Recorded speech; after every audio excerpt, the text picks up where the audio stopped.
लगेगी आग तो आएंगे घर कई जदमे में, लगेगी आग तो आएंगे घर कई जदमे में, यहाँ पे सिर्फ हमारी मकान थोड़ी है। आज जो साहिब मसनद है वो कल नहीं होंगे, किराएदार है ज्यादा मकान थोड़ी है। राहत इंदौरी साहब की ये शायरी अगर राजपक्षे फैमिली ने पहले सुन लिया और समझ भी लिया होता तो शायद आज उनके देश में ये जो ह्यूमैनिटेरियन क्राइसिस देखने को मिल रहा है वो शायद देखने को नहीं मिलता। आज की वीडियो इस टॉपिक के ऊपर रहेगा कि लंका पर लगी ये आग आखिर किसने और कैसी लगी। सो अस्सलाम वालेकुम, नमस्कार दोस्तों, my name is Ashraf and I welcome you to my channel learn it. आइए वीडियो शुरू करते हैं।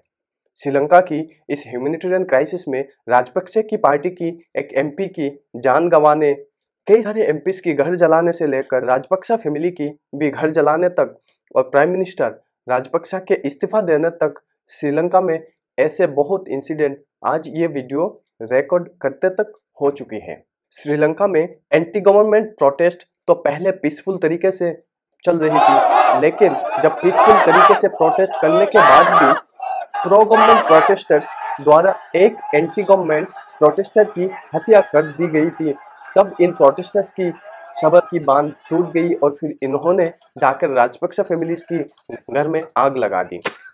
As you can see, scenes are extremely tense here. This is outside the Prime Minister Mahinda Rajapaksa's house.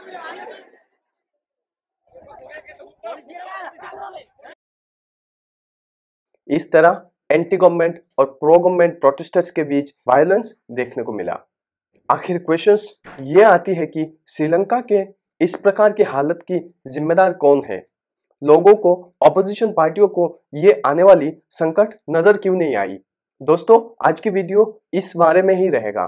Sri Lanka में 70% सिनेलिस्ट Buddhist अपने आप को 70% होने के बाद भी खुद को खतरे में महसूस करने से शुरू करके वही जनता पेट्रोल चाहे 500 रुपए पर लीटर हो जाए फिर भी वोट तो राजपक्षे को ही देंगे बोलने वाले लोग अब जब पेट्रोल सिर्फ 200 रुपए पर लीटर होने पर आखिर रोड पर आकर प्रोटेस्ट क्यों कर रहे हैं? जिस प्रधानमंत्री के इतने सारे अनोखे वक्त होने के बाद भी हीरो वर्शिप करने वाले प्रधानमंत्री की ऐसी हालत कैसे हो गई है? शुरुआत इसी से करते हैं।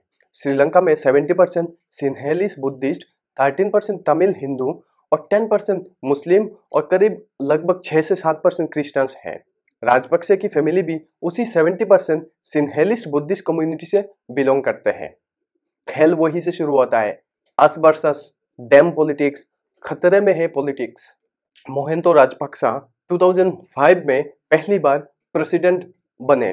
प्रेसिडेंट बनने के बाद उन्होंने अपने छोटे भाई गोटाबाया राजपक्षे को डिफेंस सेक्रेटरी और दूसरे भाई बसिल राजपक्षा को सीनियर प्रेसिडेंशियल एडवाइजर बनाया था।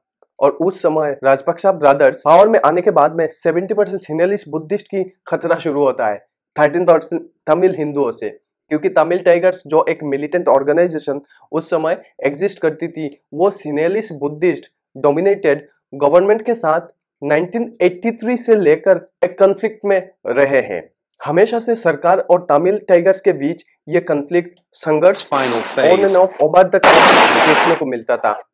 सो राजपक्षे बुद्धिस्ट मॉन्क्स के सपोर्ट से पावर में आने के बाद उसी आस वर्सेस देम लड़ाई को चिंगारी देने के साथ साथ 2009 में तमिल टाइगर्स को पूरी तरह क्रश कर दिया था। यूएन के एक रिपोर्ट के अनुसार 2009 की इस लड़ाई में तमिल टाइगर्स टेररिस्ट के साथ साथ 40,000 सिविलियंस को भी मारा गया था। और उसके बाद इंटरनेशनल कम्युनिटीज ने सिविलियंस की मारे जाने पर इस लड़ाई की इन्वेस्टिगेशन करना चाहा, लेकिन तब तक मेजोरिटी 70% सिनेलिस्ट बुद्धिस्ट की हीरो बन चुके थे। महिंदा राजपक्षे ने ये होने नहीं दिया और फिर इसी चलते राजपक्षा फैमिली दोबारा इलेक्शन जीत गए थे। और दोबारा इलेक्शन जीतने के बाद श्रीलंका में अच्छे दिन लाने के लिए कई सारे इंफ्रास्ट्रक्चर प्रोजेक्ट शुरू किया था, जिसमें से 1100 फीट ऊंचा कोलंबो लोटस टावर भी एक शामिल है। और फिर लोगों को अच्छे दिन आते हुए दिखा, लेकिन लोगों को यह नहीं पता था कि फाइनेंस कहां से आ रही है। आखिर देश की जीडीपी ग्रोथ सरकार जितना बता रही है एक्चुअली में उतना है या नहीं? लोग एक्चुअल करप्शन की खबर से परे थे, लेकिन लोगों को राजपक्षे की डाटा पर पूरा यकीन था। ऑपोजिशन से लेकर सोशल एक्टिविस्ट ने राजपक्षे की कामकाज को लोगों के सामने रखने की कोशिश की थी, पर लोगों को लगा कि राजपक्षे जी जो कर रहे हैं ठीक ही कर रहे होंगे, आखिर राजपक्षे जी नहीं तो और कौन। लेकिन 2015 प्रेसिडेंशियल इलेक्शन में कंबाइंड ऑपोजिशन लीडर की जीत होने के बाद नई सरकार ने राजपक्षे ब्रदर्स के खिलाफ कई सारे करप्शन चार्जेस लगाई। नतीजे ये हुआ गोटाबाया राजपक्षे समेत कई राजपक्षे ब्रदर्स को देश छोड़कर भागना पड़ा। लेकिन राजपक्षे फैमिली ने इलेक्शन हारने के बाद फिर से वही खतरे में पॉलिटिक्स एक्टिव कर दिया था और उसके बाद 2019 प्रेसिडेंशियल इलेक्शन में महिंदा राजपक्षे के भाई गोटाबाया राजपक्षा इलेक्शन जीत गए थे। वही सेम गोटाबाया राजपक्षा जिन्हें 2015 में देश छोड़कर भागना पड़ा और फिर 2020 पार्लियामेंट्री इलेक्शन में जीत हासिल करने के बाद महिंदा राजपक्षा भी श्रीलंका के प्राइम मिनिस्टर बन गए थे। इस इलेक्शन में राजपक्षा फैमिली के 5 और फैमिली मेंबर्स इलेक्शन में चुने गए थे। श्रीलंका में आज की ये क्राइसिस की कई कारण बताया जाता है, जिसमें से एक्सपर्ट्स का कहना है कि पहला, Rajapaksas corruption and its crony capitalism, मतलब सिर्फ कुछ गिने चुने खास लोगों के अच्छे दिन। दूसरा, एक्टिविस्ट से लेकर जर्नलिस्ट तक लोगों को बिना चार्ज जेल में रखना। तीसरा, श्रीलंका की टूरिज्म इंडस्ट्रीज की मार खाना, जो 5th लार्जेस्ट रेवेन्यू सोर्सेस माना जाता है श्रीलंका के लिए। चौथा रीजन, गोटाबाया राजपक्षे द्वारा ऑर्गेनिक फार्मिंग को बढ़ावा देने के लिए फार्मिंग में यूज होने वाली और बाहर से आने वाली सिंथेटिक फर्टिलाइजर और पेस्टिसाइड्स की इंपोर्ट बंद करना। नतीजे में जो कंट्री भरपूर राइस प्रोड्यूस करती थी उसकी राइस प्रोडक्शन में 20% की कमी आ गई थी और उल्टा फर्टिलाइजर और पेस्टिसाइड इंपोर्ट बंद करने से जितना फॉरेक्स बचा हुआ था उस बचा हुआ फॉरेक्स अमाउंट से कई ज्यादा अमाउंट की राइस सरकार को इंपोर्ट करना पड़ा, जिसकी वजह से हर लोगों द्वारा अफोर्डेबल राइस का भी प्राइस 50% बढ़ गया था और साथ ही साथ देश की टी प्रोडक्शन में भी कमी आ गई थी। पांचवा रीजन, मास्टर स्ट्रोक के नाम पर लोगों को खुश करने के लिए ओवरनाइट टैक्स स्ट्रक्चर को बदलना, जिसकी वजह से डायरेक्ट टैक्स पेयर्स लोगों की प्रतिशत कम हो गई थी और फिर सरकार को भारी रेवेन्यू नुकसान का सामना करना पड़ा। उसके बाद सरकार की इनकम से एक्सपेंस ज्यादा होने लगी थी और फिर इन एक्सपेंस को मीट करने के लिए सरकार ने इसी साल अप्रैल में सिर्फ एक ही दिन में 120 बिलियन श्रीलंकन नोट छाप दी। इतना पैसा मार्केट में अचानक से आने से इन्फ्लेशन तो होना ही था। बताया जाता है कि श्रीलंका की टोटल फॉरेन करेंसी रिजर्व है सिर्फ $2 बिलियन और उनके इस साल की डेब्ट रिपेमेंट टारगेट है $7 बिलियन, 5 बिलियन की शॉर्टेज है।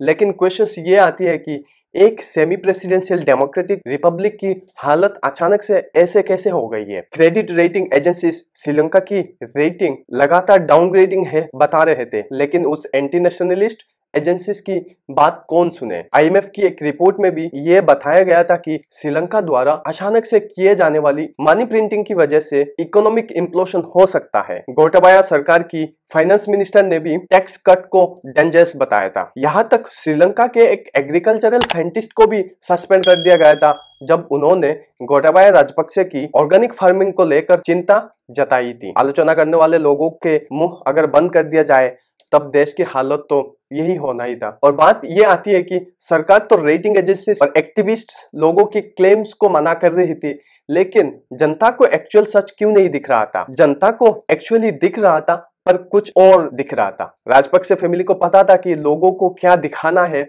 और लोग क्या देखना चाहते हैं। सो सरकार ने तमिल, हिंदू और मुसलमानों के साथ डिस्क्रिमिनेशन शुरू कर दिया। तमिल, हिंदू और मुसलमानों के वर्शिप प्लेसेस से लेकर माइनॉरिटीज की परसिक्यूशन भी शुरू कर दिया था। ईस्टर्न बॉम्बिंग के बाद खुलेआम मुसलमानों के खिलाफ हैरेसमेंट शुरू कर दिया गया था। मेजोरिटी को खुश करने के चक्कर में काउ स्लॉटर से हिजाब बैन से लेकर यहाँ तक मुसलमानों की 1000 दरसाओं को भी बंद कर दिया गया था। सरकार देश की इकोनॉमी पर ध्यान देने बजाय माइनॉरिटीज की पहनावा से लेकर उनके दुकान प्रॉपर्टीज में दिलचस्पी देने लग गई थी। मेजोरिटी को खुश करने के लिए वन लॉ वन नेशन की भी बात होने लगी थी। ऐसा लग रहा है कि मैं श्रीलंका की बात नहीं कर रहा हूँ। इससे तो मेजोरिटी सिनेलिस्ट बुद्धिस्ट लोगों को तो खुश होना ही था। उन्हें ये लग रहा था कि सरकार कुछ तो कर रही है, माइनॉरिटीज को सीख दे रही है। मेजोरिटी जनता सब कुछ देख रहे थे और मजे भी ले रहे थे, लेकिन ऐसा नहीं था कि किसी ने सवाल नहीं किया।